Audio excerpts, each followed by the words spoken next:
ফিলিস্তিনের দখলকৃত পশ্চিম তীরের গ্রামগুলোতে হামলার তীব্রতা বাড়িয়েছে ইসরায়েল। 24 ঘন্টায় নিহত কমপক্ষে 3। সন্ত্রাসীদের মৃত্যুদণ্ড দেওয়ার বিধান চালুর পথে হাঁটছে ইসরায়েল। নেসেটে উত্থাপিত বিলের খসড়া অনুমোদন। ভেনেজুয়েলাকে ঘিরে যুক্তরাষ্ট্রের সামরিক প্রস্তুতি জোরদার হচ্ছে নাটকীয় গতিতে। লাতিন আমেরিকার মার্কিন রণতরী। শাটডাউন সমস্যার সমাধান হলেও নতুন বিপত্তিতে ট্রাম্প প্রশাসন। স্বাস্থ্য বীমার ভর্তুকি বন্ধ, বিপাকে লাখো আমেরিকা।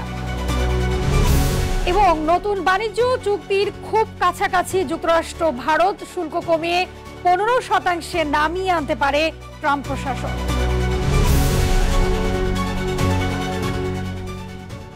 বিশ্বজুড়ে ঘটে যাওয়া দিনের গুরুত্বপূর্ণ ঘটনাবলী নিয়ে আরটিভির নিয়মিত আয়োজন সারাদিনের বিশ্বে আপনাদের সবাইকে আমন্ত্রণ জানাচ্ছি আমি হাবিবা আফরোজ। গাজায় ইসরায়েলি হামলায় গত 24 ঘন্টায় নিহত হয়েছে অন্তত 3 জন। একই সঙ্গে দখলকৃত পশ্চিম তীরের ফিলিস্তিনি গ্রামগুলোতে হামলা বাড়িয়েছে দখলদাররা। গাজার স্বাস্থ্য মন্ত্রণালয় বলছে মঙ্গলবার পর্যন্ত ইসরায়েলের হামলায় গাজায় নিহত ছাড়িয়েছে 69,000। আহত হয়েছেন 1,70,000-এরও বেশি। গাজার সিভিল ডিফেন্স সংস্থা জানিয়েছে গত 24 ঘন্টায় পরিচয়হীন 35টি মরদেহ আল শিফা হাসপাতালে হস্তান্তর করা হয়েছে, যেখানে নিহতদের পরিচয় শনাক্তের চেষ্টা চলছে।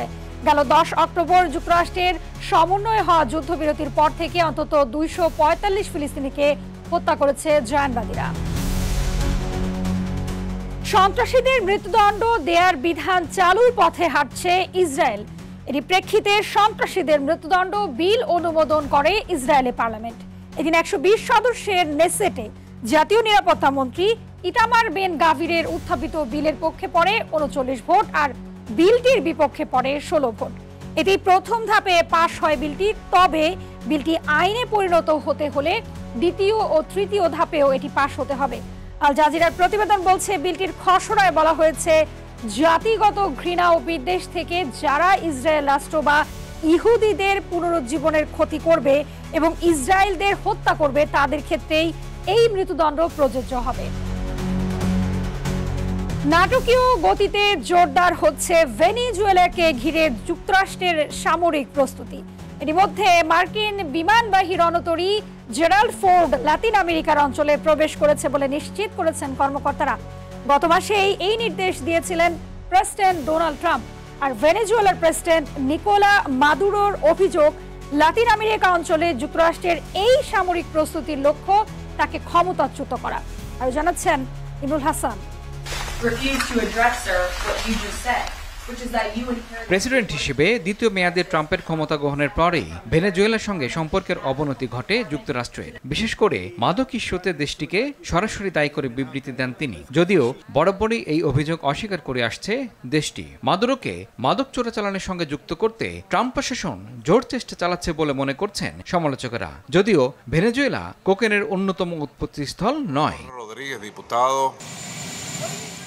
বেশ কিছুদিন ট্রাম্প ভেনেজুয়েলার ভেতরে স্থলভাগে সম্ভাব্য হামলার বিষয়ে কঠোর বক্তব্য দিয়েছেন। মার্কিন সামরিক বাহিনীও আন্তর্জাতিক জলসীমায় সন্দেহভাজন মাদকবাহী নৌকাগুলোতে নিয়মিত হামলা চালিয়েছে। এবার লাতিন আমেরিকা অঞ্চলে প্রবেশ করল বিমানবাহী রণতরী জেরাল্ড ফোর্ডো। এর সঙ্গে 8টি যুদ্ধজাহাজ, একটি পারমাণবিক শক্তি সম্পন্ন ডুবোজাহাজ এবং F-35 যুদ্ধবিমান ক্যারিবীয় অঞ্চলে পৌঁছেছে বলে নিশ্চিত করেছেন মার্কিন কর্মকর্তারা। 2017 সালে কমিশন পাওয়া জেরাল্ড ফোর্ড যুক্তরাষ্ট্রের সর্বাধুনিক ও বিশ্বের সবচেয়ে বড় বিমানবাহী রণতরী। এখানে 5,000-এর বেশি নাবিক কর্মরত। বার্তা সংস্থা রয়টার্সের প্রকাশিত এ খবর নিশ্চিত করে পেন্টাগন বলেছে তাদের রণতরী মোতায়েনের লক্ষ্য মাদক পাচার প্রতিহত করা এবং আন্তঃসীমান্ত অপরাধী চক্রগুলোকে দুর্বল ও ধ্বংস করা।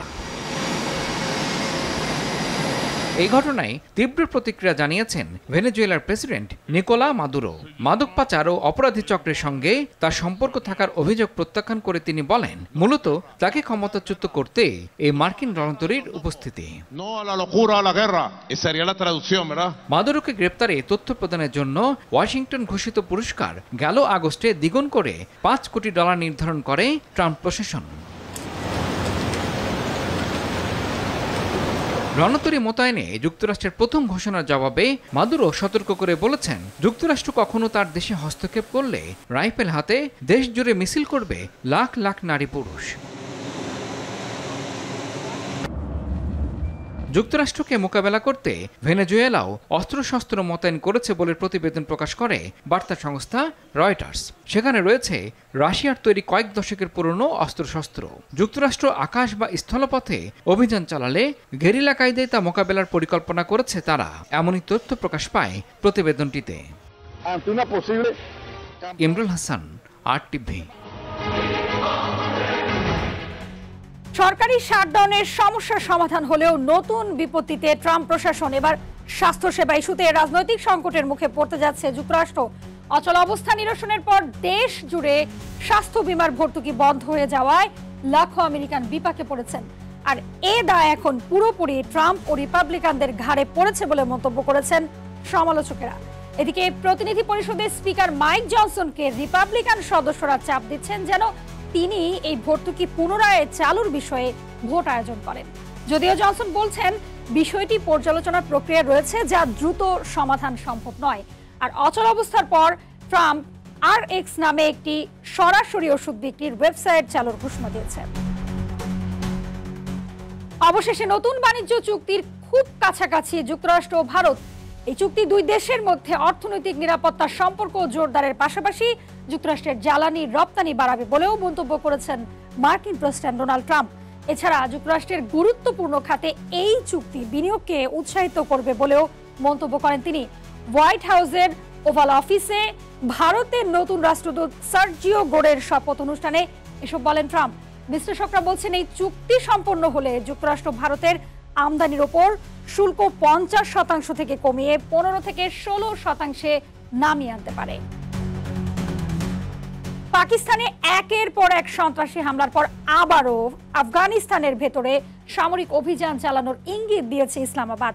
মঙ্গলবার পাকিস্তানে এক সন্ত্রাসী হামলার জেরে আফগানিস্তান ও পাকিস্তানের মধ্যে উত্তেজনার পারদ উঠেছে চরমে। প্রতিরক্ষা মন্ত্রী খাজা আসিফ জানিয়েছেন, হামলার পেছনে থাকা গোষ্ঠীগুলো আফগান তালেবানের আশ্রয়ে রয়েছে। এ সময় ফের আফগানিস্তানে হামলার হুঁশিয়ারি দিয়েছেন খাজা আসিফ। আরো জানাচ্ছেন ইমতিয়াজ আহমেদ। আফগানিস্তানে আবারও হামলা চালাতে পারে পাকিস্তান। রাজধানী ইসলামাবাদ ও দুর্গম পাহাড়ি ভূখণ্ড দক্ষিণ ওয়াজিরিস্তানে সন্ত্রাসী হামলার পর এমন হুঁশিয়ারি উচ্চারণ করল দেশটি।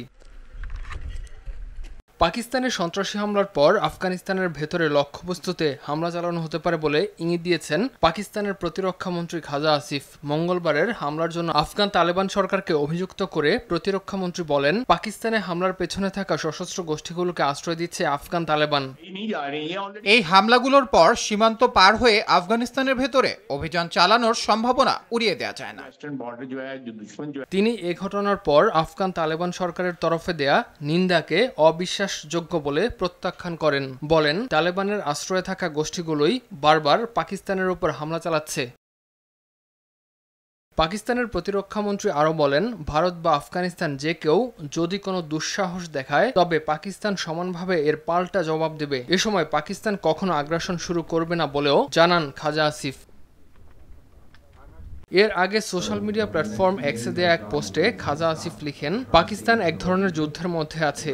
যারা মনে করছে পাকিস্তান সেনাবাহিনী শুধু সীমান্ত এলাকায় লড়াই করছে, ইসলামাবাদের আত্মঘাতী এ হামলায় তাদের চোখ খুলে দেওয়ার জন্য যথেষ্ট।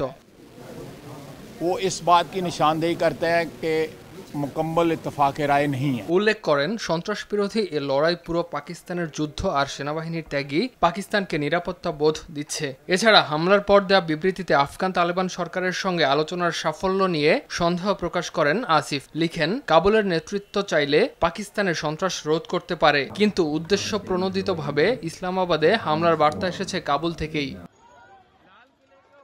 জিও নিউজের প্রতিবেদন বলছে, গেল 2 দিনে পাকিস্তানে 2টি বড় সন্ত্রাসী হামলার ঘটনা ঘটেছে। এর একটি দক্ষিণ ওয়াজিরিস্তানের ওয়ানা ক্যাডেট কলেজে, আরেকটি রাজধানী ইসলামাবাদে। এই ঘটনায় দক্ষিণ এশিয়ার পরমাণু অস্ত্রধারী দেশটিতে নতুন করে আবার দেখা দিয়েছে চরম উত্তেজনা। ইমতিয়াজ আহমেদ, RTV। আজারবাইজান থেকে উড্ডয়নের পর তুরস্কের একটি সামরিক কার্গো উড়োজাহাজ জর্জিয়ায় বিধ্বস্ত হয়েছে। এই ঘটনায় উড়োজাহাজটিতে থাকা 20 তুর্কি সেনার সবাই নিহত হয়েছেন বলে জানিয়েছেন তুরস্কের প্রতিরক্ষা মন্ত্রণালয়। তবে এখন পর্যন্ত দুর্ঘটনার কারণ জানা যায়নি। এই ঘটনায় শোক জানিয়েছেন দেশটির প্রেসিডেন্ট রিসেপ তাইয়েপ এরদোয়ান। বিস্তারিত আব্দুল মালিকের রিপোর্টে। মঙ্গলবার আজারবাইজান সীমান্তের কাছে জর্জিয়ার কাখেতি অঞ্চলে তুর্কি C-130 সামরিক উড়োজাহাজটি বিধ্বস্ত হয়। উড়োজাহাজটি আজারবাইজান থেকে উড্ডয়ন করে তুরস্কে যাচ্ছিল। জাহাজটিতে থাকা 20 তুর্কি সেনার সবাই নিহত হয়েছে বলে জানিয়েছে তুরস্কের প্রতিরক্ষা মন্ত্রণালয়। স্থানীয় সংবাদ মাধ্যমগুলো বলছে উড়োজাহাজটিতে তুর্কি ও আজারবাইজানের সেনাও থাকতে পারেন। ঘটনার সময় আঙ্কারায় ভাষণ দিচ্ছিলেন তুরস্কের প্রেসিডেন্ট রিসেপ তাইয়েপ এরদোগান। ভাষণ চলাকালে দুর্ঘটনার খবর জানতে পেরে তিনি শহীদদের জন্য সমবেদনা জানান। বিধ্বস্ত হওয়া উড়োজাহাজটি মার্কিন প্রতিষ্ঠান লকহিড মার্টিনের তৈরি। দুর্ঘটনায় ক্ষতিগ্রস্তদের এবং তুরস্কের বিমান বাহিনী ও নাগরিকদের প্রতি সমবেদনা জানিয়েছে লকহিড মার্টিন। এই ঘটনায় তুরস্কের সর্বাত্মক সহায়তার ঘোষণা করেছে প্রতিষ্ঠানটি। C-130 হারকিউলিস হল 4 ইঞ্জিন বিশিষ্ট টার্বোপ্রোপ সামরিক পরিবহন বিমান। এই উড়োজাহাজ অপরিকল্পিত রানওয়েতে উড্ডয়ন ও অবতরণ করতে পারে। এটি কার্গো, সোনা ও সরঞ্জাম পরিবহন ছাড়াও গানশিপ ও গোয়েন্দা অভিযানে ব্যবহৃত হয়। আব্দুল মালেক, RTV। বায়ু দূষণের পরপর দ্বিতীয় দিনেও আজ ভারতের রাজধানী নয়াদিল্লির শীর্ষে অবস্থানে রয়েছে। দিল্লির স্কোর 798, দ্বিতীয় অবস্থানে পাকিস্তানের লাহোরের স্কোর 264।